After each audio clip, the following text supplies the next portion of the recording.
সারে আক্রান্ত মহিলা দেখেন এই মেয়েটা ওয়াশরুমে গেলে দেরি করে। বের হওয়ার পরে একদিন বললেন, মা তুমি ওয়াশরুমে গেলে তো দেরি করো কেন, দীর্ঘক্ষণ থাকো, কারণটা কি? সেই মেয়েটা চোখের পানি ছেড়ে দিয়েছে আর বলতেছে, মা আমি পেটের টানে, পেটের তাগিদে বেঁচে থাকবার জন্য আমি আপনার দেশে আপনার খাদেম হিসেবে এসেছি, কর্মচারী হিসেবে এসেছি, কিন্তু আমার দেশে ইন্দোনেশিয়ায় আমার ছোট্ট একটা বাচ্চা আছে ৩-৪ মাসের। এই বাচ্চাটাকে আমি রেখে এসেছি, আনতে পারি না, কিন্তু এই বাচ্চার খাবার রিজিক আল্লাহ আমার বুকে দিয়েছেন, এই জন্য আমি বেশি সময় ওয়াশরুমে গিয়ে চিপে সেই দুধগুলাকে বাথরুমে ফেলে দেই, কারণ আমার খুব কষ্ট হয়।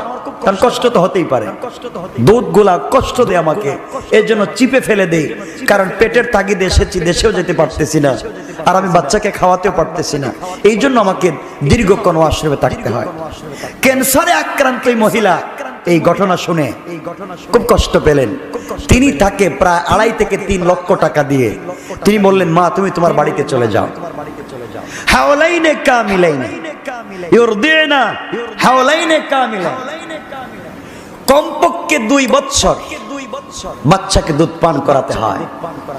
যে বাচ্চা কমপক্ষে 2 বছর মায়ের দুধ পান করেছে তার ব্রেইন, আর যেই মা শরীর নষ্ট হয়ে যাবে জেনে দুধ পান করায় না, তার ব্রেইন এক না। আজকালকের মারা বাচ্চাকে দুধ পান করায় না।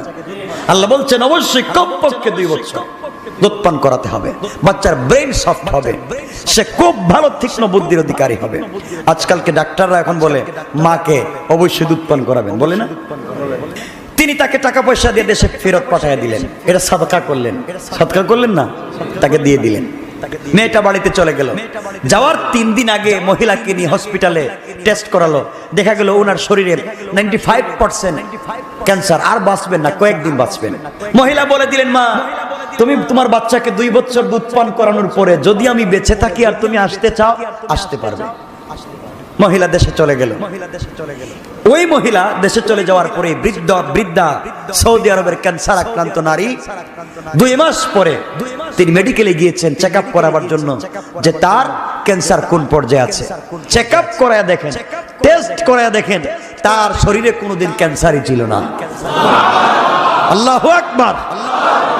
ডাক্তার আশ্চর্য, কি ব্যাপার, আপনার শরীরে তো কোনো ক্যান্সার নেই, আগে রিপোর্টে দেখা যায় ক্যান্সার, এই রিপোর্টে কোনো ক্যান্সার নেই।